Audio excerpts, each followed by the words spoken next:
Buharimeter.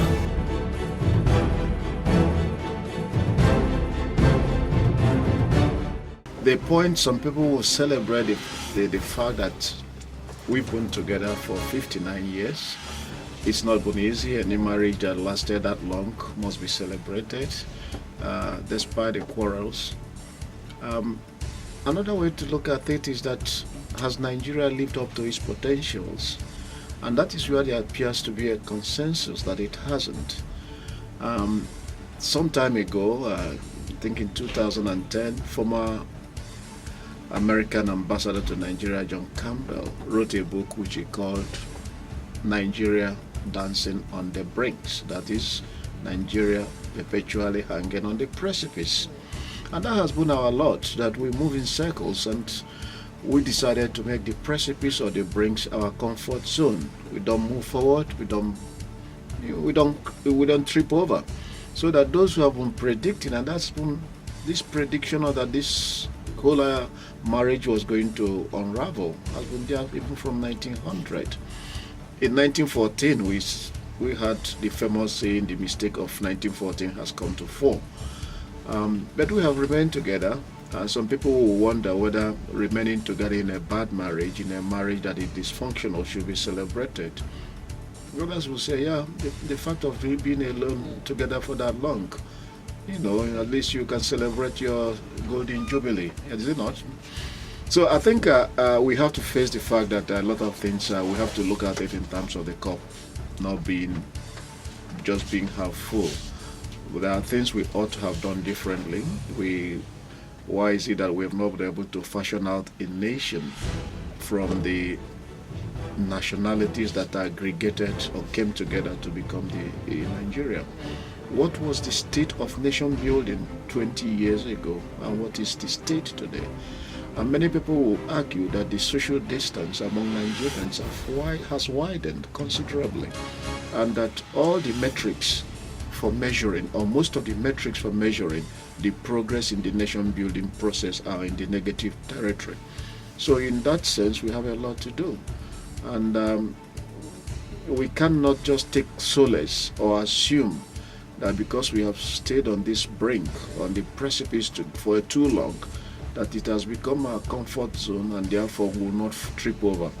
In fact, the more you become comfortable in your comfort zone, the more the danger of actually tripping over. Indeed. So I know you're trying to look at it from all sides. Definitely 59 years, it can't be all doom and gloom, and it can't be all, every average Nigerian can tell their opinion of how they perceive our growth for the 59 years. Some people will say the military coup and the interruption is the reason why it slowed down. Some will say it's the leadership style over the years that has not been very favorable for us. But at this moment, we're talking about an uninterrupted democracy between 1999 to this point, which is something you can't sweep under the carpet, seeing that some African countries are still trying to find that level of stability. So on that front, we can say it's a plus for us since we gained independence, and we've been able to stabilize our democracy in a fashion that, even though some people say it's not working for us, but at least we do have a democracy. People have a say.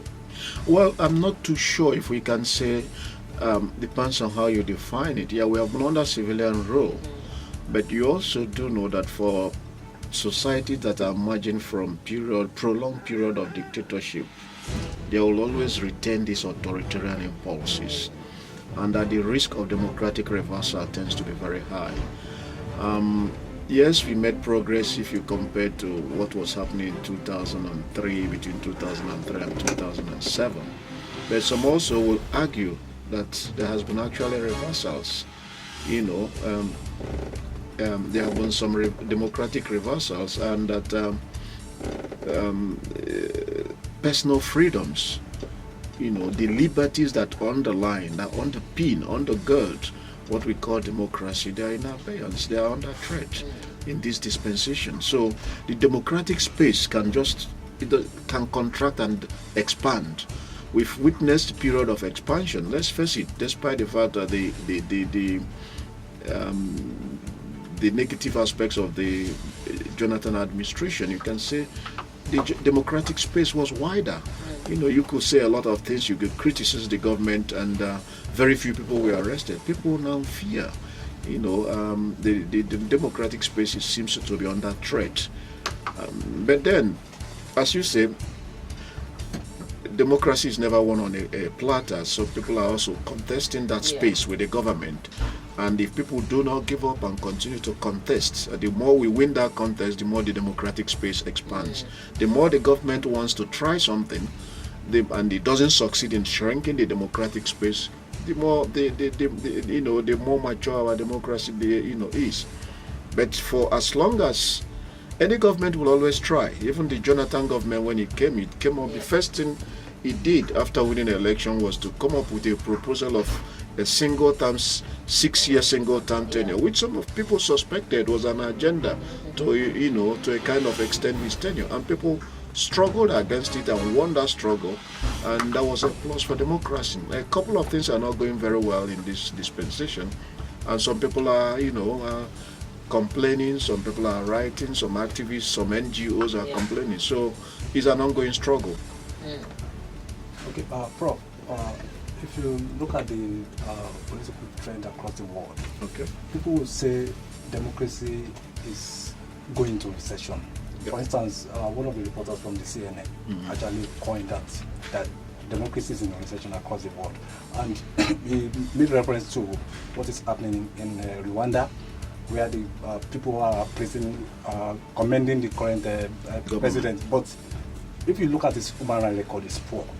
Then look at its neighboring country, Uganda, where the president is pushing, is jailing the dissenting voices. If you go to Egypt, in North Africa, the president has jailed one of the reporters from Al Jazeera for more than 1,000 days. So I want you to look at it from the world perspective down to Nigeria. What is... the way actually I would right to say it is that right-wing populism started in the Western world. Right-wing populism has gained ascendancy, so that there has been a mainstreaming of political ideas and thoughts that were hitherto confined to the fringe. So you can find out it started in France, where Le Pen and his right-wing political party, anti-immigration sentiments, micro-nationalism, coming strongly to the fore. And gradually that is percolating across. If you think about Rwanda, people always think about how well Rwanda is doing, but we have to situate it in a context. Are we likely to see in a country like Nigeria where somebody from one ethnic group will be in power for 30 years? Don't forget he's a Tutsi man and he's minority. Are we likely to allow it? And he's been able to effectively amend the constitution. So I agree, I would say that democracy is mutating, but that's precisely because the real defenders, those people that have been defending a form of democracy, a form of liberalism, let me use the word liberalism, they've been kind of pushed into the fringe. So the right wing, whether you are talking about Denmark, whether you're talking about Netherlands, whether you're talking about the US, thoughts that were confined to the fringes, that were regarded as anathema, to right-thinking people before, they just become the mainstream thoughts and done acceptable ways. And because they are like that, and people are criticizing Tom, don't forget, in US, it's still a challenge. People are talking about impeaching him. Yes. So even in France, Le Pen's daughter was not able to win. So it remains a contest. The only thing is that the ideas, because of anti-immigration sentiments, their ideas are being mainstreamed. That is one point. If you think of other African countries, Museveni was never pretending about. He talked about no party democracy, which was akin to what we had in the First Republic. I mean, in the 60s, where many newly countries that gained independence started talking about one-party state, because in the traditional African societies, political parties did not exist, and if we allow political parties, it represented division. Those ideas were there. And the issue now we have in many African countries is what we call constitutional queue making. It's no longer military. Many find ways, like Paul Kagame and the rest of them found ways to amend the constitution, to be able to stay in power. Obasanjo tried, it didn't work. Jonathan came with 1 year 6-year single tenure, it didn't work. Already some charlatans, let me use that word very strong. I'm not used to using very strong words like that, but some charlatans are already saying Buhari for a third term. And I can tell you, as his tenure comes to end, you see beneficiaries of the system who will start that drumbeat that is Buhari or nobody else. So it is something we have to, but it's not going to be easy because there are forces that will also contest. In the final analysis, it's going to be a matter of balance of forces, which forces win and which forces are subdued. Well, we know that the side of people have always won from Obasanjo to Jonathan, and let's hope that... Yeah, that's with that, and we have to hope that those people who are planning that will be sensitive to history and that their names will be written down as people. Those who promoted the 100 million man Abacha march, we remember them. Those who talked about who colluded in trying to deny Abiola his mandate, we know them. And today, many of them, you can mention their names proudly. So when people do things, they will have to face the judgment of history. As we look at 15 years, I remember we're having a conversation and some people were quick to send in a message and say, we had a better time as a country under the military. But then we always say that the worst democracy is better than the best military, which is a popular saying. Some people argue to the death that is not correct and say we've seen some infrastructural development and some level of growth under the military. But democracy is government of the people, by the people, for the people. And the big question is, as we look at the comparative analysis between the military and the democracy that we have, is it people-centered and people-driven enough? And have we customized it and owned this democracy enough to say we're reaping the dividends of democracy? Let me also put it this way. Are we better off under the civilian than the military? Let me say that democracy never promised anybody that your economic lot will be better. There's no study that has shown that democracy promotes economic development or the other way around. All the researches have been inconclusive. If you look at China was able to record remarkable economic progress despite being authoritarian.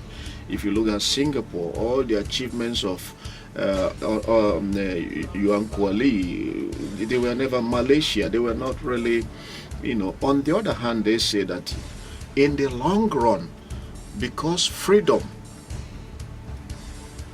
the free speech guarantees and other freedoms, they are in a better position to create a broader middle class. People who in the long run will also be able to defend that space. And when you have those freedom in the long run, you'll be able to do better things. That's the promise of democracy. It's not that there will be a one-on-one linkage that once you have freedom. As a matter of fact, it can go in the short to medium term the other way around, and that's what happened with Soviet former USSR under Gorbachev, when he started both economic reforms and the political restructuring, which he called glasnost and perestroika simultaneously. And quickly, those freedom of speech, those speeches given to people, made it possible that it unraveled, whereas China remained. And you can even see it in the short to medium term. Those emerging from autocracy, there will be so many bottled up feelings, and people unleash these bottled up feelings so that again it will aggravate the structures of conflict. But in the long run, we're looking at, even from a personal perspective, that it's going to promote. From a personal perspective, you become better citizens, you become better informed, the distrust for government will be there, and people will be, participate more effectively in the political process. So it's not about what we call the dividends of democracy. The dividends of that democracy is the freedom, and that you're able to defend the space. Okay, talking about press freedom, I stumbled on a book you wrote on free speech, on the internet. Okay. So you have a lot of you have deep knowledge on freedom of speech and press freedom, etc., etc. Now I want you to cast your mind back to under the military when Delegiwa was assassinated through a bomb, and that never happened. in the history of this country. And also when, was it Tony Rabo that was jailed, a Ghanaian reporter, and down to Obasanjo as a democratic leader in 1999, Yaradua, Jonathan, and now that social media is getting popularized. What's your take on the press freedom and free speech, especially regarding social media? Social media is a new phenomenon, and let me say, if you look at Jonathan and Yaradua regimes, they were markedly different from Obasanjo and Buhari, and we don't know whether it's because these Buhari and Babangida were military dictators before, and even though they both say they had become democrats, there are still question marks about their democratic credentials, so that their military authoritarian ways of doing things quickly will prop up. In some ways, under Obasanjo, we could understand so many things that happened who had just emerged, but we would then expect that by now, things will improve. Under Obasanjo, it was ballot snatching, and the 2007 election was simply a daylight robbery, and all the parties were rigging, by the way. Now they have advanced in such a way that they no longer very few do ballot snatching. They now go to collation center and do a few other things. We still have not got through that, and I believe that we're not likely to do that because of the nature of our politics. There is a pervasive fear among the various contending groups that any group that captures state power will use it to privilege its in-group and disadvantage the others. So the struggle for state power becomes anarchic. So people who are not good, it's do or die affair, to borrow Obasanjo's famous phrase. For as long as that remains, the character of our politics will remain anarchic. And it will be a do or die struggle. And that's because of that. And Buhari government has not helped matters. Because of the belief it is very parochial, because of the belief that he uses state power to privilege special groups. You can. An allegation? I say because of belief. Okay. It's not proven. You can find that any other government that comes into power, before you even settle down, others will tell you this is our turn. And it becomes our turn by turn thing. So it's already happening.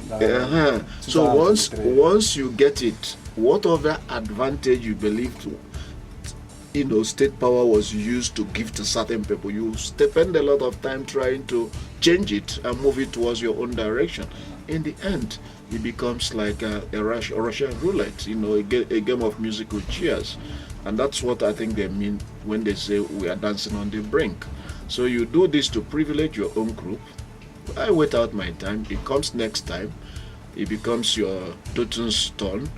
And before you even settle down your people, quote unquote, whoever, and then maybe this my people is broadly defined. They will come around and whether you are the most cosmopolitan person before them, they will put it to you that, remind you of all the injustices your people have suffered, and if you don't play along, it becomes difficult for you. So sometimes it's the people, as soon as a leader comes to power, there's a kind of a structure that bends you, and you have to do something because in the end you say every politics is local, so people will remember, what will my people remember me for when I'm no longer there? So you have to tell them, do you know the highest number of DGs in the country, by the way, comes from Ogun State, so that VP can claim the credit for that. It's the nature of the politics. All right, here is someone, Babaye Misiri, saying democracy does not guarantee economic freedom. If then, why are we practicing democracy? I did not say economic freedom. It did not. Okay. Wealth. Wealth. People say dividend of democracy, believing that democracy will lead to wealth, will create better economy. There's no relationship between the two. It is only in the long run people believe that it will happen. Not that, because you see many authoritarian regimes, China, Singapore, Malaysia, that were able to advance despite not being democratic. Freedom of speech is not absolute in any clime. It competes with other freedoms. And in the book Dotun was referring, it was freedom of speech versus reputation. That is especially when people have to sue for libel. But in other places, they will use metrics to find out at what point, for example, can the government say what you said become treasonable. So if the whole point of Second Amendment in the U.S. Constitution is those freedom, and the test is often what they say, clear and immediate danger test. So if you say, for example, that Sowore has what he said is planning to do is treasonable, so the test is there any immediate danger? What is his capacity to do that? So there are a number of metrics you have to consider. If you just get up now and say, I'm going to pull down this government by revolution tomorrow, it's not necessary, it's not going to be considered a threat in other things because you don't have the capacity. There's no immediate danger in terms of are you mobilizing people to do that tomorrow or not. So these are the tests, and clear and immediate danger tests. If it doesn't present a clear and very clear and immediate danger, then it's actually very difficult, say especially in jurisdictions like US and Britain, to be able to use to muzzle free speech, because there's big distrust for government, and they believe that the first way the government gets its way is to muzzle speech, and they defend that right to be able to can say so many things, even things we call hate speech here. Most of them are regarded not as hate speech. The only thing they outlaw in America is what they call fighting words. They believe it contributes to the democratic process, to the free market competition of the market, a marketplace of ideas. So that whatever you say, contributes, except when you talk about fighting words, you threaten people and you have the capacity to implement it. So then you will be caught by the Second Amendment. Prof, let's look at the National Assembly as an independent form of government. I want you to let us look at it from 1999 when Obama came into power. You agree within 1 year and 2 months, we had 2 Senate presidents, Evans William and Jideofor Adibe, and in the House of Rep, Salisu Buhari, the first speaker to be elected under Obasanjo, was also impeached because of he was removed, falsification and the rest. And going back to where we are now, as National Assembly, has it been doing its role to complement the effort of the government? I want you to look at it in terms of their stability and how far they've gone to perform their responsibility assigned to their government. Yes, in countries like ours, you can find that the executive actually has disproportionate influence. So if you're the president of this country, you're treated as superior to the other 2 arms of government, which is not the way it should be. They carry this, that's why we say the president of Nigeria is probably the most powerful person in the world, because in the place where institutions are weak, the president sees himself as a monarch. But essentially in other countries, it's a parliament. And once we talk about democracy, we are talking about the parliament. The parliament can become so, in fact, it was the fear that the parliament could become so powerful that people came up with the idea of bicameral legislature, partly so that they can check one another. So there have been a lot of interference. I'm not saying that the National Assembly has been a saint, but the problems you see in the National Assembly sometimes is also a reflection of the problems we see in the wider society. It has a lot to do in terms of the learning problem. It turns itself into a rubber stamp. You bow and go. Even the mere screening of candidates where you expect some form of robustness, sometimes we don't get it.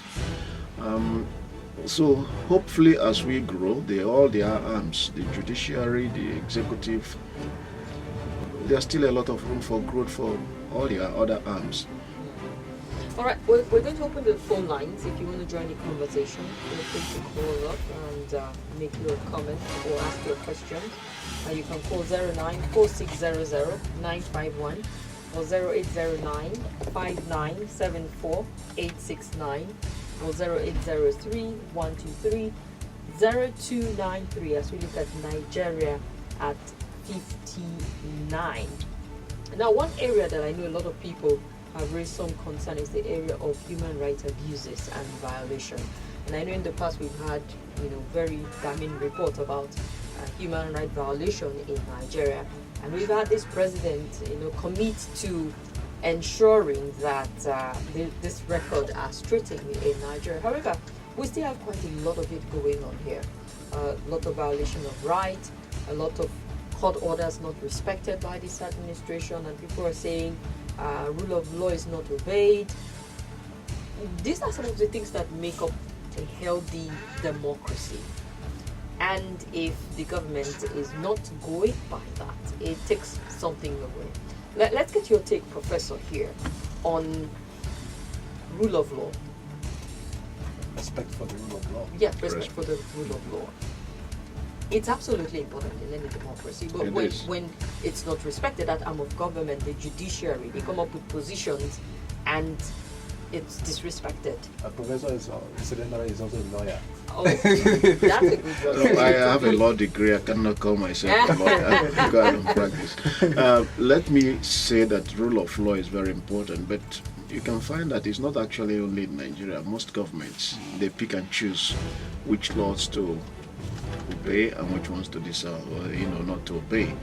But the one with the Buhari government that is worrying is that because we have situations that verge on human rights, and the fear is that there's something called prior censorship, that when you treat, if you say something and you're put in jail, you're put in detention, and even when the court say release him on bail and it is not done, you're kind of trying to put fear in others, so that it is even before others do it that you have censored them, rather than allowing people to say something and then go for it if they're wrong. Somebody said, I know about freedom of speech. I can't guarantee freedom after speech. Yeah. So it's really one area I think the government needs to look itself in the mirror and say if it is doing the right thing. There's a lot of improvement needed in terms of respecting court orders, in terms of what we call rule of law. That the law should be blind and should be irrespective of anyone. From the time of Obasanjo, we can say, if you look at the EFCC, virtually all the governments have used EFCC as an attack dog. So it's not something that is also peculiar to the Buhari government. It's that we wish such would not be so. But unfortunately, ICPC, EFCC, they remain attack dogs of government. And for as long as such is so, people will not believe in the justice system, that it has to be blind. And we don't even know if they catch you now, accuse you of something, you say it's because it's selective. In other words, that rule of law, as we say here in Nigeria, has K-leg. And we have to do something to make sure that that's not so. Prof, last year, during the annual general meeting of NBA, the president made statements that generated chains of reactions when he said that national security is superior to the rule of law. As a lawyer, do you agree with him? No, I'm not a lawyer. I don't. No, it's one of the fears we have when people say. He said it even in the independence speech, something like, "Yes, who determines? The question is national security. You can define it. You can choose anything as national security." In fact, one of the judges, American judges, there's even what we call opinion. Anything you call opinion can be regarded as an incitement. If this thing I just said, that Buhari government has not been respecting rule of law, you can decide that I'm inciting the public against the government, and then I go in for it. So that's why when it comes with rule of national security becoming superior to the rule of law, people, it raises red flag. Because even if you want to charge somebody to court, even if you feel that what I said, breaches national security, people will still expect you to follow the due process. Charge me to court, make sure I'm not detained more than the law says. That is what they then call the rule of law. Not that if you suspect that I have done something, you find a way to put me in detention for 45 days, and even when there's no longer any law that says I must be held, you find a way to make sure that I stay there for as long as you wish. It now becomes a personal rule, no rule of law. And having said that, it's not only Buhari. Obasanjo was also, during his time, engineering that people members of National Assembly can be used to impeach a governor, and they can use the EFCC. If you say something they didn't like, they use the EFCC to pursue you to wherever you go. So it is part of the growth process we all need to look at. But that means it's stunted, because we haven't grown much between then and now. That's why it's dancing on the brink. Alright. Somewhere here, Callistus is saying it's quite unfortunate that at 59, we haven't achieved half as much. I mean, there are countries that were at the same level with economically and otherwise. They're light years ahead of us as a people. Are you sure that this democracy is designed for Africa? Because not a lot of African countries are not doing well, even in their different democracies. Or Professor, do you disagree with this? Which African country was doing spectacularly well before the liberal era of this current wave of democracy? In fact, somebody made a joke and said which black nation is doing very well. It's not that. So we have also to look at ourselves. Some cynics have said, look at what's happening in South Africa the moment it passed over to my brothers. Is there anything about our people? I don't think it is about this current democracy. It's probably, in my own opinion, in Nigeria is because we have not got the nation building process right. And for as long as the nationalities that came together to, create this, nation, this country, for as long as the basis of statehood and nationhood remain contested, any solution you throw at the myriads of the country's problems will quickly become part of the problem. So we get back to basic, try to create a sense of being one, sense of nationhood, which is built on equity, fair play, and justice. Then probably we'll start making a progress. In virtually all the African countries you mentioned, the basis of nationhood remains contested. That's a fundamental difference. Indeed. And here we're getting from Peter, who is wants to touch on our electoral process, saying it hasn't improved. Doesn't that say much about how this democracy is going for us? If it's not like you mentioned, I think you mentioned the ballot snatching during the other era, but people still have issues with the electoral process in Nigeria. It's still heavily flawed. Because as I said, the pervasive fear that any group that gets this power will use it to privilege its own in-group and disadvantage others. And also at a personal level, the state is the major means of production. It's the major means of accumulation. It's the major means of wealth accumulation. So that if you have state power, you have the capacity to make a pauper, turn it into a billionaire overnight. And you can even turn a billionaire into a pauper. So the stakes are very high. And unless we're able to address this question that once you come into power, you become very imperial, very magisterial, nobody can talk to you, you can decide, then something will continue to go fundamentally wrong with our electoral process. All right, I need to throw this one in because this gentleman here is also concerned about the cost of governance in a democracy. It seems a bit more expensive for a democratic rule. How do we ensure that we don't spend a chunk of our resources just to run this democracy that is not yielding results? Okay, well, it is going to be expensive far more expensive everywhere. because of no. I can tell you, if you are conducting elections in Nigeria, you need to, the number of police, military people you need just to protect the ballot boxes alone. And people are not supposed to go to work. You close even all, just because you know it is a do or die affair for people. And despite that, they'll still have a way. Whereas if you go to UK or other countries, you go about doing your work, you go and vote and go. You can't do it there. In Nigeria, things will go terribly wrong. So it is part of the problem. Is not, we cannot run away. Even the whole process, the cost of protecting that electoral process alone is huge. And what will be the alternative? You say don't protect it. Well, it becomes worse. Buharimeter.